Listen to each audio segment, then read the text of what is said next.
Почему удалила Несса из друзей? Ой, собака, иди здоровьем займись уже наконец. Ну, тут 18 плюс пропустим. Ну, возраст в киберспорте ни на что не влияет, кто бы что ни говорил. Я, по сути, с бедной семьи. Какие вопросы нелюбимые мои самые.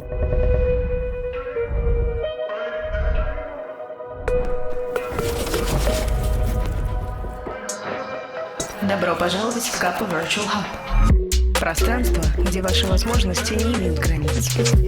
Настало время менять игру.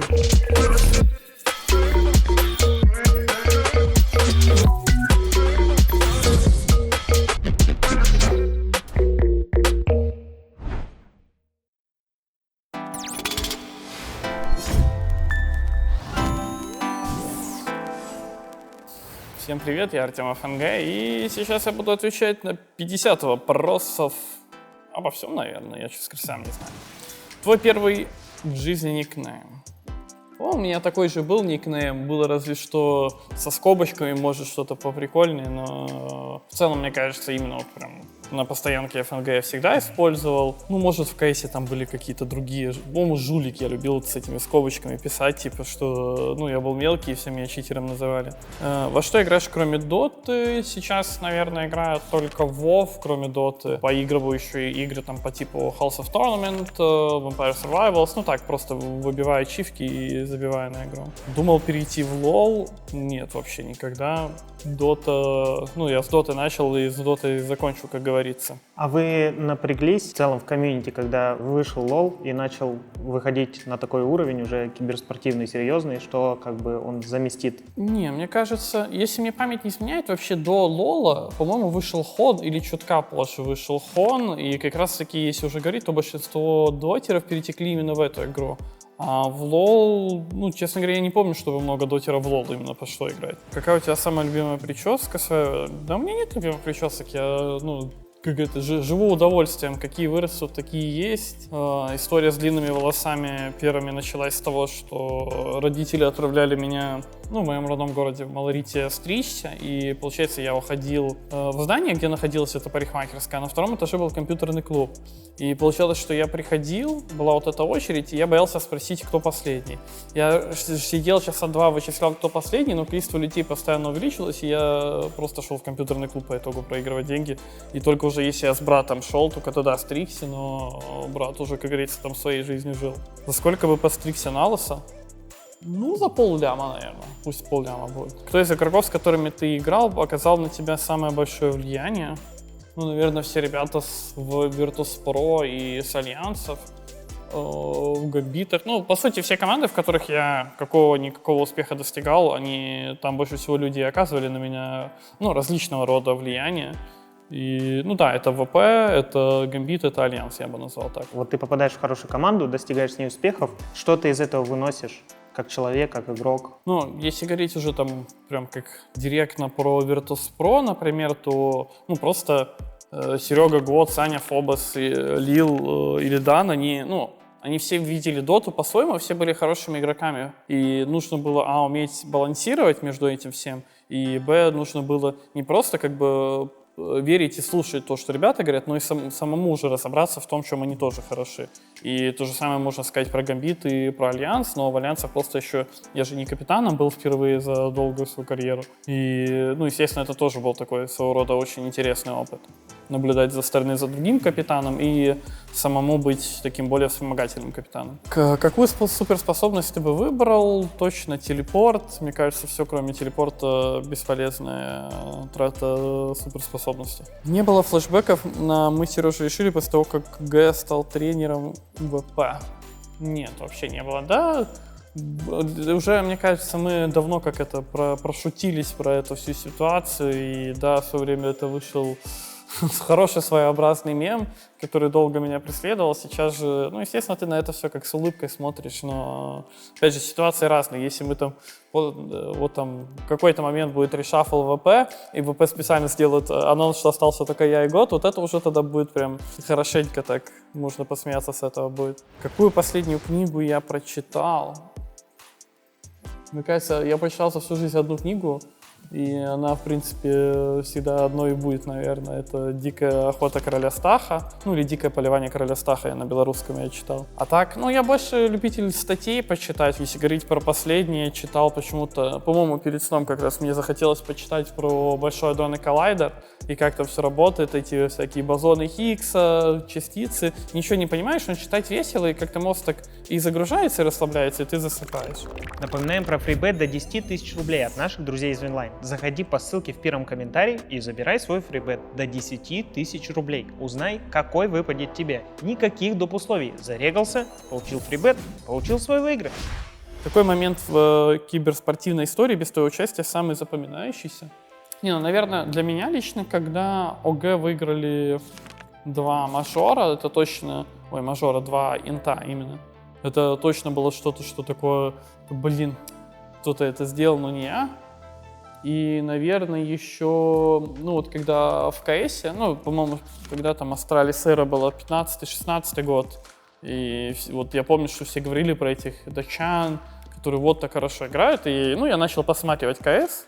И да, это тоже что-то мне из того, что сильно запомнилось, и было еще, наверное, интересно наблюдать то, что при том, что Dota мне казалась всегда более такой крутой игрой, чем КС во многих аспектах, вот тогда я уже начал понимать, что КС, ну, начинает прям очень быстро догонять и обгонять Доту. Ну вот с OG, с 2 финалами, это ж какие эмоции у тебя вызвало в долгосрочной перспективе? Ты типа разозлился, что это не я, или это замотивировало, или ну, какие эмоции? Ну, это все же, все подряд и есть, то есть это была вот эта спортивная зависть. То есть, блин, они выиграли, я тоже хочу.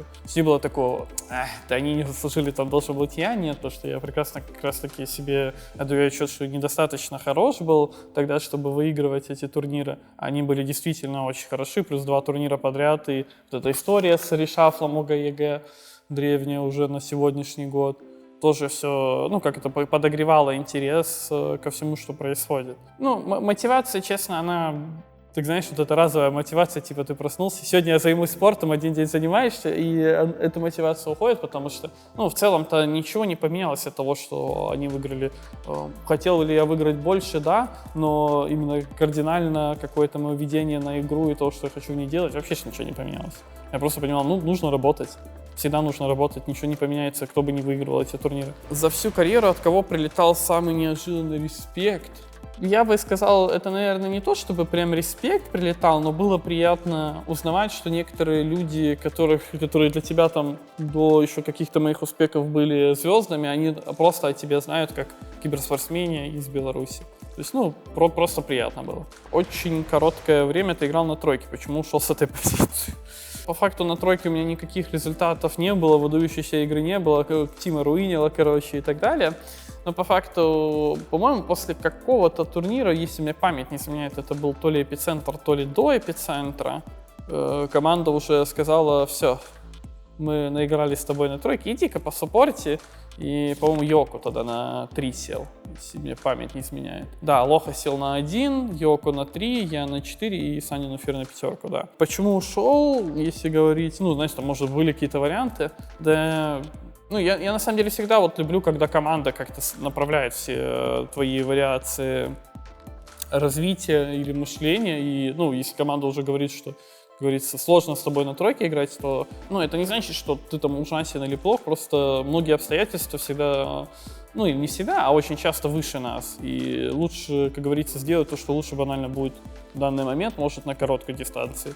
И уже смотреть, как это будет на длинной дистанции. Какая у тебя вредная привычка? Курение точно вредная привычка. Хоть, опять же, я, в принципе, не могу назвать себя там каким-то злостным курильщиком, потому что я всегда мог прям моментально отказаться от этого и моментально к этому вернуться. Чаще, если я в поездках, ну, то есть я обычно сейчас курю одноразовые электронные сигареты, и часто, если я там нахожусь в компании, которая, ну, говорит, будь добр, не кури, соответственно, я могу перейти на сигареты, но, опять же, так же спокойно я от этого всего отказываюсь, поэтому тоже назвать прям какой-то злостной, вредной привычкой не могу, но, очевидно, это все равно вредная привычка. Почему удалил Несса из друзей? Да, это не...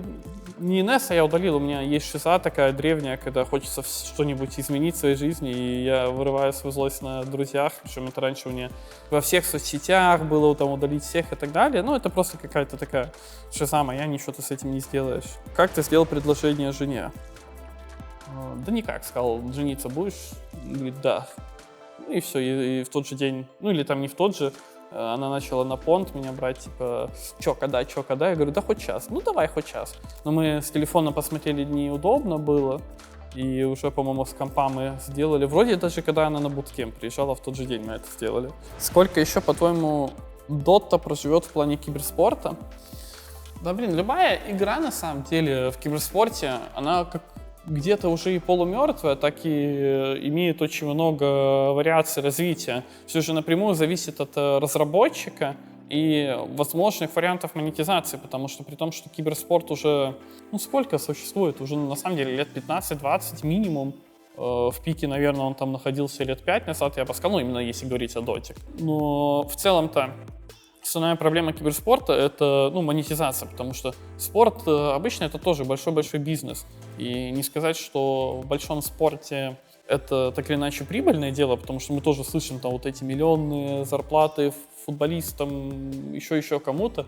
И, естественно, не сказать, что это окупается. Но это же как досуг, который обычные обыватели очень любят. То есть я вот недавно, по-моему, я читал мангу какую-то, одну из старых, там как раз тоже про футбол. И история примерно в том, что был вот японский игрок, и он уехал, естественно, с Японии по скаутингу в Испанию играть за молодежный состав Барселоны, и там такая вот история была, что для многих жителей Испании Барселона — это досуг. То есть, ну, они привыкли болеть за свою команду, они привыкли, что их команда играет матчи, ездит к ним, кто-то приезжает, то есть это стало частью их жизни. И, ну, я тоже надеюсь, что киберспорт тоже в какой-то момент своего развития станет, ну, каким-то досугом, чтобы люди могли, ну, просто наслаждаться ежедневно всем этим. Опять же, это где-то и технологии нужно, чтобы вперед так или иначе шли, и просто какое-никакое развитие расширялось, потому что все еще же есть вот это, что если ребенок играет за компьютером, то он там не живет жизнь и так далее, что по-своему правда, но очевидно, что у многих хотя бы перевернулось вот это в сознании, что игры — это плохо, потому что раньше, ну, в частности, и мои родители тоже, что играть, зачем? Нет, иди получай образование, но, понятное дело, там при каком-то первом успехе вопросы у родителей отпадают, что, ну, их тоже можно понять. И надеюсь, что просто, ну, сделают еще какие-то большие шаги киберспорт, не только в плане призовых, а именно в плане, наверное, даже вот каких-то юношеских, подростковых лиг и развития технологий. Ну вот если про призовые говорить, вот убрали Battle Pass. Да, я уверен, что будет какой-то аналог Battle Pass. Я не думаю, что Valve такие, все, мы возвращаемся к призовому фонду на 1 600 000, потому что, ну, я думаю, они прекрасно отдают себе отчет, что, в принципе, это 10-15 миллионов призовой на Инт, это вполне нормально. Вопрос просто, что будет еще в течение сезона происходить. И, да, там отдельное спасибо ESL, Риаду, турниру и так далее, потому что, ну, не то чтобы там, я бы хотел 15 миллионов, но реально не хватает хотя бы еще 1-2 турниров в году, которые там, ну, раньше были ESL 250 000, они там 3-4 ESL в год проводили, это уже миллион. А сейчас вот мы, по сути, что мы видели за весь этот год? Да ничего, опять не видели. Мы видели 2 онлайн-сезона Dream League, и на том спасибо. Ты значительно моложе Пупи, Кура и т.д., но в комьюнити тебя воспринимают как ветерана. А ты как сам себя ощущаешь? Ну да, меня можно назвать ветераном, как минимум, потому что, ну, по крайней мере, в первую доту я играл совсем с олдовых версий 5.84b, которая по 5 минут грузилась на старых ПК, и, в принципе, в компьютерные игры я играю с детства, поэтому меня можно назвать ветераном, но они скорее ветераны как профессиональной сцены, потому что они, ну, они по сути первопроходцами были во многих турнирах, потому что и, ну, Курош — это ж немец, и он приезжал на Асусы, которые в Киеве, по-моему, или в Москве проходили, я не помню, или, может, в Питере даже, но он приезжал на эти турниры, это уже были первые международные ланы на тот момент, поэтому, ну, естественно, они более ветераны, чем я, но молодым я себя тоже уже назвать не могу. Ты так и не узнал, как выглядит Ice Rock? Нет, и, честно, я не тот человек, который бы хотел это видеть, потому что ля-ля, я там быстро, ну, попонтоваться захочется, поэтому нет, не хочу знать, как выглядит Ice Rock. Я просто хочу знать, что он за человек, ну, какую-то историю, но как выглядит и что-то больше этого нет. С другой стороны, иметь вот эту тайну вокруг Айсфрога тоже всегда прикольно. Когда сидел в студиях аналитики или на своих ОНС, не было мысли закончить карьеру в РК и уйти в стримы. Мне кажется, что я хочу закончить карьеру, ну, не то чтобы с победой, а именно понимая, что вот я уже стараюсь, и уже, ну, вот прям совсем не идет. Вот тогда, мне кажется, есть смысл завершать карьеру. Пока я ощущаю, что, условно, я могу еще больше работать, и, ну, или там более эффективно, или я понимаю, что, ну, буквально там немного нужно больше чего-то, и уже будет результат, то я не вижу смысла уходить, ну, заканчивать карьеру, как минимум, потому что мне я не чувствую, что близок к потолку стресса, из-за которого обычно люди и заканчивают, да, карьеру. Просто прошлый год лично для меня был по разным причинам тяжелый, и, ну, просто пришлось из-за этого своего состояния взять перерыв небольшой в карьере. Кто большая легенда белорусской доты, я или Фишман? Блин, буквально недавно. Большая легенда. Ну, или большая. Большая легенда. Ну, недавно меня на стриме спрашивали этот вопрос, и, ну, я так чуть-чуть так с подколочкой сказал, но это же факт, все же у меня...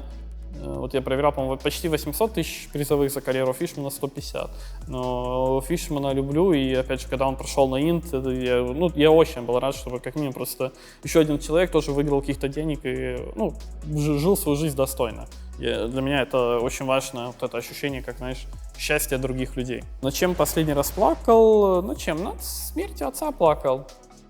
Такая тяжелая неделька была вот это, потому что проснулся. Не спал, тогда всю ночь хотел режим выровнять, и звонит мама с утра, говорит, отец умер. Ну, честно, я сначала, пранк, родительский пранк такой, и, естественно, говорю, серьезно? И уже потом дальше понимаю, по голосу, по всему, думаю, да ладно. Звоню брату, Андрей говорит, да. И я такой, да, ситуация неприятная, и, соответственно, самое тяжелое это как-то собраться с мыслями, отойти от этого всего и понять, что делать, потому что, я в Москве, родители в Беларуси, кошку завести в отель, взять билеты, доехать, и все это время я не спал, то есть прям очень тяжело, но, как говорится, жизнь на то и жизнь, и, ничего так, я не люблю как-то говорить про родителей публично, потому что постоянно мама там интервью посматривает и постоянно мне потом, а зачем ты это сказал, но у отца со здоровьем были свои проблемы, скажем так, и просто все аукнулось и вышло как вышло, но уже прошло мне вот это время как-то скорби и грусти, потому что я давно как-то сделал себе это правило, что один день ты можешь по любому поводу грустить, но дальше, нужно работать, чтобы не было, у меня-то еще вся жизнь впереди, и мой отец покойно уже точно бы не хотел, чтобы я, как-то накручивал себя по этому поводу, поэтому да, живем, работаем дальше. Топ-5 аниме для человека, который никогда такого не смотрел. Всегда сложно назвать какие-то аниме для людей, которые не смотрели, потому что на аниме не нужно смотреть только как на мультик. В аниме тоже очень много жанров, и это как советовать человеку, который любит там фантастику, какую-то мелодраму и так далее. Поэтому если уже там просто я назову суть аниме, и может вам по жанру подойдет. Death Note это такой, как криминалистика, фантастика, такая очень интересная история. Code Geass это, такое аниме, где главный герой в роли самопожертвования получает какую-то силу и с этим что-то делает. Супер старое, одно из любимейших моих аниме, это «Призрак в доспехах», по-моему, Ghost in Shell, по-моему, называется в английском. Прям супер топовое аниме. Оно про, даже так не описать, но, про технологии и многие аспекты, связанные с этим, скажем так. Киберпанк. Киберпанк, вот это. Киберпанк, тогда это не называется, тогда это меха, по-моему, Киберпанк 90-х. Да, киберпанк 90-х, да.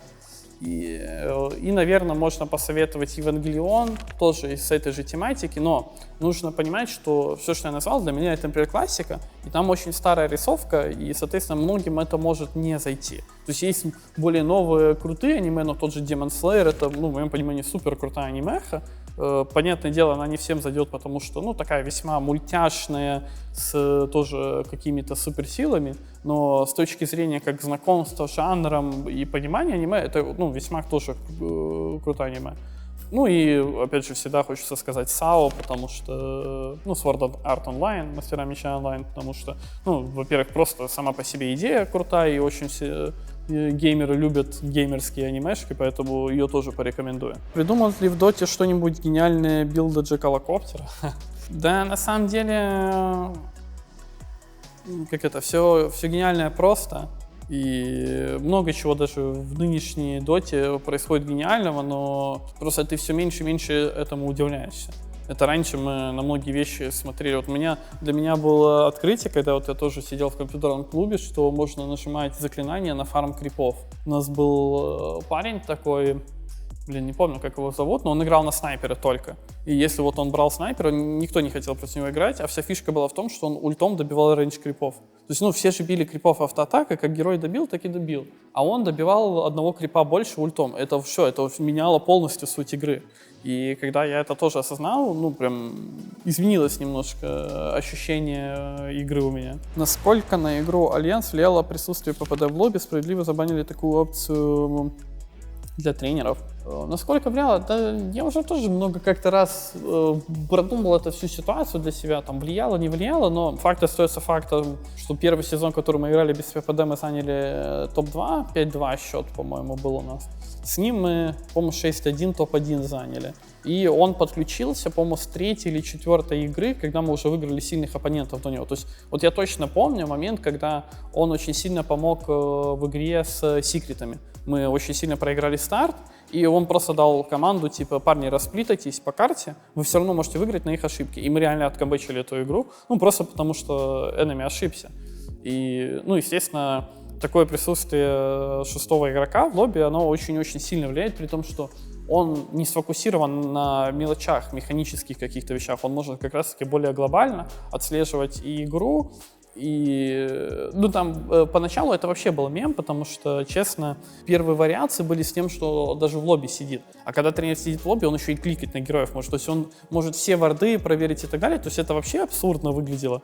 И потом, когда мы поняли, что тренеру разрешается сидеть в войсе, в дискорде, и ты можешь ему стримить, но не в лобби, то, соответственно, мы этот функционал вроде отрезали, просто помогал, и потом уже, когда ОГ наши любимые подмашнили всю эту ситуацию, да, это запретили. Мне кажется, что правильно сделали, что запретили все это, потому что, опять же, мне кажется, формат тренеров в доте абсолютно жизнеспособный, ничего менять не надо. Единственное, что нужно полегче сделать в клиенте игры тренерам все, потому что не сохраняющийся реплей и история игр, неприятно немного все же для тренера. Лучший капитан за всю историю доты. Для меня лично Пупей всегда был и будет лучшим капитаном, но, понятное дело, Нотейл справедливости ради выиграл 2 инта, и ничего ты тут не попишешь, поэтому тоже стоит его всегда упомянуть. Как не перегорать от доты? Слушай, это же вопрос, более обширный. Нет, по крайней мере, я не мыслю рамками, как не перегорать от доты. Перегорать можно вообще от всего чего угодно, и этот процесс абсолютно одинаковый для всего. Есть просто разные причины иногда и разные факторы, которые на это влияют. Что имею в виду, что ты можешь быть злым, и тебя какой-то человечек в паблике в доте больше разозлит, чем, условно, что-то дома тебя может затриггерить. Но суть злости — это же, просто недовольство какими-то вещами. Если ты чем-то недоволен, будь добр, возьми и исправь это. Здесь нету никаких секретов. И все, что, как выходить, заставлять себя. Не знаю, кто-то может, у всех есть разные триггеры, кто-то может сигаретку пойти покурить, успокоиться, стопарик, я не знаю, у всех разные пути выхода из этого аспекта, но так или иначе ты все равно должен понимать, что чтобы держать контроль над этим, ты просто должен исправлять вещи, которые тебя триггерят, и тогда ты не будешь выиграть. То есть не нужно думать о том, что делать, когда ты уже выгораешь, нужно думать о том, что ты делаешь до этого, и тогда шанс выгорания будет в разы меньше. А само выгорание исправляется только, говорю, какими-то триггерами, которые тебя выводят из этого состояния. У тебя были такие периоды? Состояние выгорания? И да, и нет. Я такой человек, который может быстро воспламениться и в ту же секунду погаснуть. То есть у меня просто ни разу не было такого, чтобы какая-то эмоция выходила, прям через край.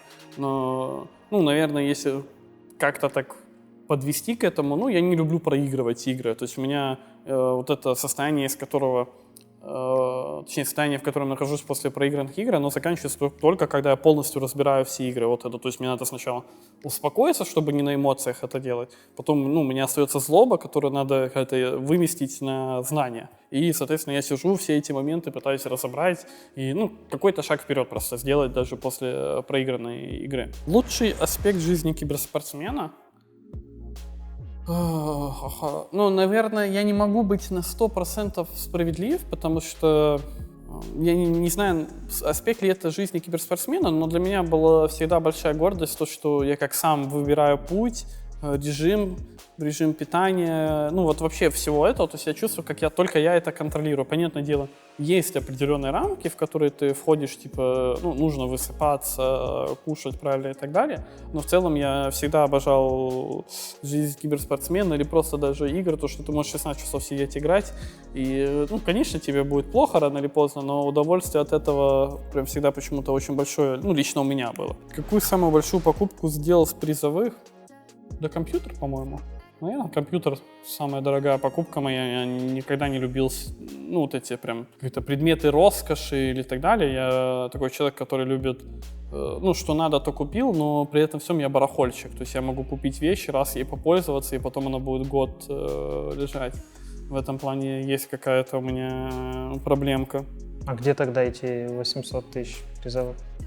800, ну, это, во-первых, это же не просто 800 тысяч призовых, как таковых, это все же налоги, карты АРГЕ тренерам и так далее. Но в основном они потрачены на жизнь и на семью, ну, просто много семье помогал в свое время. Скилл какого героя ты бы хотел в реальной жизни?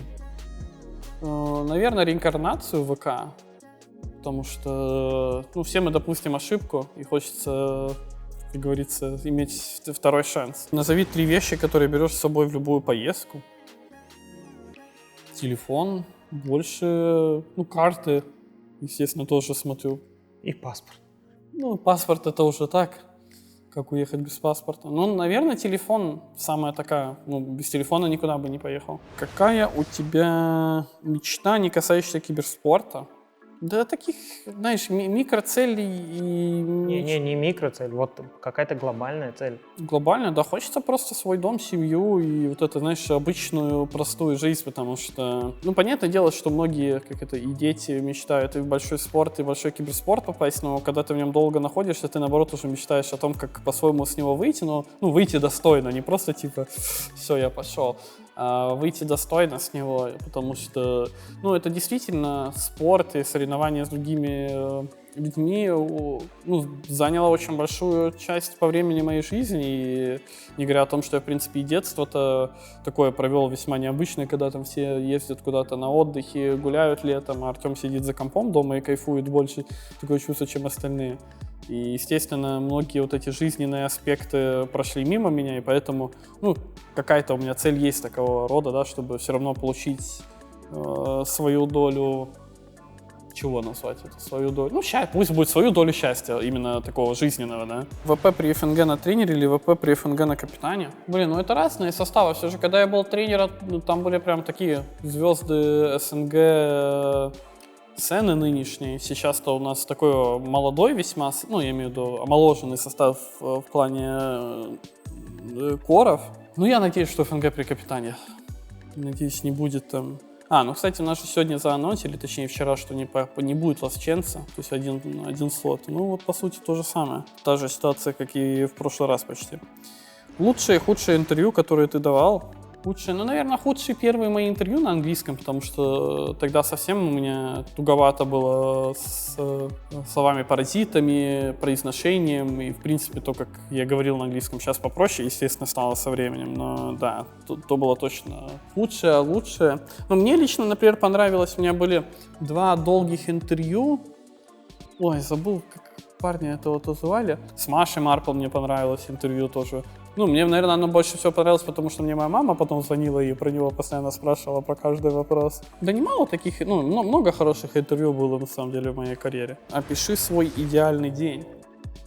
Идеальный день. Ну, встать, так, чтобы не переспать, потому что еще вчера, вот, кстати, была новость, это магнитная буря, и меня и жену пипец как мучила. Ну, прям так голова болела, еще жара это нереально было, ну, прям тяжело было. Если говорить про идеальный день, это вот встать, не болит голова, ты, ну, как бы немного поспал, чтобы день подольше был, но и достаточно, чтобы вот прям бодро себя чувствовать. Чашечку кофе с бутербродиком каким-нибудь, ну, тут 18 плюс пропустим. А дальше я, честно говоря, вот даже не знаю, у меня нету каких-то вот таких вещей, чтобы назвать их даже зоной комфорта или еще что-то, чтобы я назвал это идеально. Я просто люблю, да, день, когда ты не устал, но ты поработал, ты поспал и выспался, ничего не болит.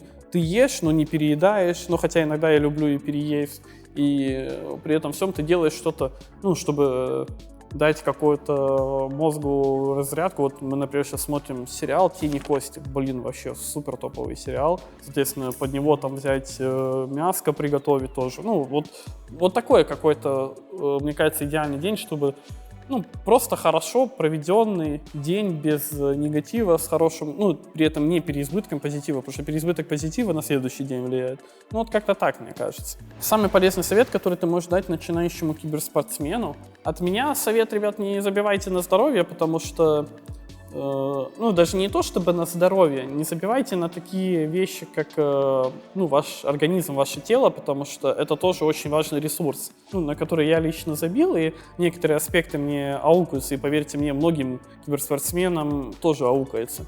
Поэтому следить за своим сном, питанием, какими-то зарядками, чтобы у вас там мышцы не атрофировались и так далее, это действительно на многие вещи влияет, и, опять же, жизнь киберспортом не заканчивается, и, ну, это действительно важно. Как вы настраиваетесь перед официалкой? Ну, если говорить про команду, то, ну, есть просто определенные правила, сыграть паб, проснуться, умыться, показать всем, что ты готов. Я лично люблю людей заставлять говорить немножко друг с другом, чтобы, ну, просто отслеживать состояние тиммейтов, да, потому что кто-то может там унылым быть, немножко не выспавшийся, и, ну, так уж сложилось в киберспорте, что люди в командах могут не договаривать, потому что, ну, боятся огорчить тиммейтов, потому что сильно хотят выиграть. Но, опять же, в моем понимании, абсолютно нормально, что если кто-то там плохо себя чувствует или не идеально себя чувствует, показывать это своей команде, чтобы она, наоборот, если что, помогла. Как говорится, где-то, может, в игре или... Ну, просто все понимали, что это не ты там не плохой, а просто так разовая мера случилась. Вот если говорить про настрой, вот именно за там 5-10 секунд за игры у вас есть такое, что вы там собираетесь, там, что-то себе говорите? Мы один раз делали кружочек перед игрой, проиграли официалку, и после этого 0% кружочека перед официалкой, поэтому кружочек мы не становимся, но мы просто как это, перед игрой есть всегда какая-то информация, которую там я, год или просто ребята могут тоже захотеть что-то сказать, и мы, соответственно, все сидя за компами поворачиваемся в центр комнаты и просто эту информацию выдаем, чуть-чуть общаемся между собой, и, собственно, наверное, вот это и есть какой-никакой настрой на официалку. На что влияет возраст киберспортсмена? Да, честно говоря, ни на что не влияет. В этом плане киберспорт, наверное, одна из таких моих любимых вещей, потому что, ну, возраст в киберспорте ни на что не влияет, кто бы что ни говорил. Здесь другое дело, что возраст нас как людей влияет на многое, потому что, ну, так уж сложилось в нашем обществе, что на тебя, чем старше ты, там тебе начинают ярлычки вешать всякие, типа, там, не женился, ничего не добился, ничего не купил и так далее, что ж ты будешь делать позже, но это уже уставы общества. Понятное дело, что во всем этом есть доля правды, где-то, что, ну, почему эти ярлыки вешаются, но при этом всем не слушайте никого, верьте только себе, короче, вот. Самое большое разочарование в твоей карьере игрока? Самое большое разочарование, но это имеется в виду, что какой-то результат или что именно? Был ли момент, когда ты понял, что все, я бросить хочу это, все, уже никуда? Не, у меня никогда не было такого, чтобы я думал, что надо заканчивать или бросать, потому что, наоборот, я каждый раз видел после каждого какого-то поражения или неудачи, насколько много развилок я могу еще выбрать. И, ну, блин, ну, в худшем случае я выберу миллион развилок, ну, хоть одна-то прокнет, ну, я ж не настолько неудачник, как говорится, не миллион же там развилок надо, поэтому, ну, меня вообще не парят какие-то ну, такие вещи, как, типа, надо заканчивать карьеру и так далее. Ну, как я сказал до этого, только если я буду чувствовать, что я уже не готов прикладывать достаточное количество усилий. То есть, ну, я просто как-то себе не прощу вот это, пытаться сидеть, играть и прикладывать недостаточное количество усилий. Просто, ну, не смогу сам с собой смириться. Кто был твоим кумиром в детстве, в доте или где-то? Давай и в доте, и в целом. В доте? Ну, в доте, конечно, Попей был кумиром. Всегда был моим кумиром. А если по жизни, блин, ну так не назову, если честно. Прям по жизни кумиров я бы не сказал, что у меня есть кто-то. Нет, Какой-то, может, герой выдуманный, я имею в виду. Нет, такого нету, если честно. У меня, ну, я просто всегда смотрел на жизнь как на, ну, какой-то опыт, который, как это, прописан и просто постепенно дается мне, а что уже я буду с ним делать, это только мой выбор. Поэтому кумиров я никогда себе не искал. Куда бы потратил миллион? То как нам... Зачем? Зачем тратить миллион? Это вот тоже мышление... Почему богатые люди богатые? Причина не только в том, что у них много денег, а причина в том, что они умеют их правильно тратить. Это вот всегда оглядываясь, ну, как это в свое детство, я вообще, ну, я по сути с бедной семьи, и, ну, в бедной семье много долгов, много проблем с едой и так далее, но каким-то образом, каким-то невероятным образом и кушал, и покупалось что-то, и что-то делалось, и всегда, ну, не было ощущения, что чего-то нет. Да, у меня не было какого-то сверхнового компьютера, ну что ж тут поделать. Но вот этого ощущения, что у меня нету ничего, никогда не было. И сейчас, ну, опять же, там, это не секрет для моей мамы или для кого-то, что, ну, я в разы богаче, чем тем, кем мы были раньше. Но чувствовал ли я себя богатым? Нет, я вообще бездарь, деньги трачу налево и направо, но, как говорится, ну, пока еще могу себе позволить так делать, потому что, ну, идет какая-то вот эта не подростковая, какая-то молодежная жизнь идет, и поэтому ты позволяешь себе это делать. Но, естественно, как только появятся еще более уже сильные обязательства, будь то дети, будь то, ну, уже надобность накопить на что-то, ну, естественно, вопрос станет по-другому. Худший аспект жизни киберспортсмена. Худший аспект — это перелеты. Это просто... Ну, это всегда настолько тяжело, что, когда уже изобретут телепорты или, я не знаю, какие-то сверхскоростные самолеты, потому что перебираться вот с этими джетлагами, 20-часовыми перелетами и так далее, но это очень тяжело, и, опять же, организмы киберспортсменов, ну, не умеем мы пока еще, ну, короче, соблюдать правильный образ жизни, так скажу. Естественно, заходя в самолет, это тоже наносит такой определенный ущерб своему организму, и плохо вот именно перелеты прям не люблю. Планируешь ли завести детей? Если да, то в каком возрасте? Да, планирую, но нету такого, что прям сейчас, через год, через 2 года. Я бы больше был, или больше хотел бы, чтобы это произошло, ну, как естественно. Произойдет — отлично. Не произойдет — ну, плохо. Но если уже прям будем хотеть и не будет происходить, это уже на проверочку, как говорится. Добро пожаловать в больничку. Какая твоя главная мотивация? Я бы не сказал, что у меня есть главная мотивация. Это скорее просто, ну, как наслаждение киберспортом у меня есть. То есть, ну, моя мотивация — киберспорт, спортивная составляющая.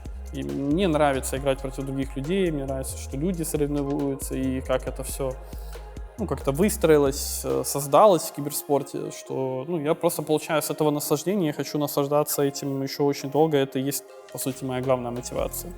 Понятное дело, что финансово, никто не будет тут отрицать, что финансовый киберспорт для многих 18-летних ребят, это, естественно, это больше, чем обычная работа или чем бы ты там ни занимался, такое чувство. И это тоже есть, но, опять же, киберспорт, ну, лично мне точно дал именно вот эту спортивную злость, спортивное наслаждение и так далее. Ты нашел настоящих друзей в киберспорте?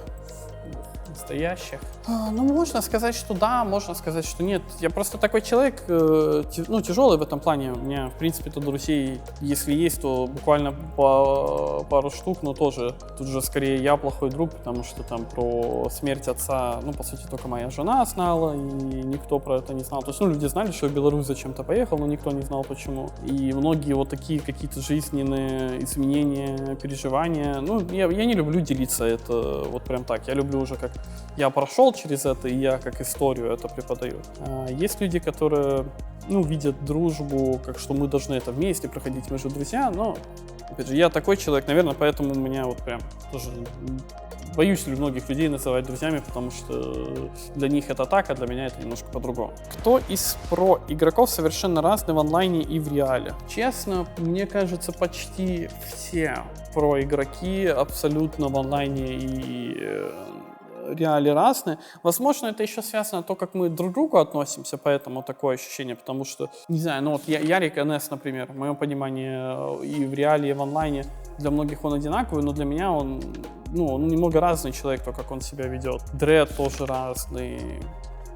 Кого еще? Артизи разные. Ну, я реально почти всех могу назвать, что они разные. Но, возможно, опять же, это либо со мной, либо просто так, как у нас, когда все же там про-игрок с про-игроком общается, мы все действительно по-своему друзья и можем перекидываться вот просто там какими-то жизненными историями, но при этом, чтобы мы там переписывались, это вот такого скорее нет. Но в этом плане киберспорт тоже весьма интересен, потому что, это же все выросло из ниоткуда, и мы все тоже повылазили из ниоткуда и провели в игре много времени. И, соответственно, такового прям правильного супервоспитания сказать, что у нас есть, скорее нету. Но так уж вышло, что большинство киберспортсменов по итогу получили более правильное воспитание, чем многие ребята, которые жили как это обычную жизнь. И это, у меня такое мнение, и, как говорится, переубеди меня, если сможешь, потому что, наблюдая на то, даже не наблюдая, а скорее общаюсь, в принципе, со многими киберспортсменами, и слушая их мысли, понимаю, насколько мы же более правильные, чем другие какие-то люди, меня это действительно восхищает и удивляет. Если бы у тебя был частный разговор с любым человеком, когда-либо жившим на Земле, с кем бы ты поговорил? Какие вопросы нелюбимые мои самые, вот это думать, придумать. Давай и добавим туда персонажей еще. Да понимаешь, в чем проблема? Просто вот даже сейчас задумываясь, нету такого человека, с которым бы я хотел о чем-то поговорить, чтобы что-то выяснить. Естественно, есть какая-то тяга к чему-то неизвестному, но при этом у меня есть и отталкивание, потому что неизвестное тоже по-своему приятно, когда оно неизвестно. И поэтому, да, есть какие-то жизненные аспекты, которые бы ты хотел бы узнать, но при этом, с другой стороны, ты смотришь на это, а пусть оно так и останется.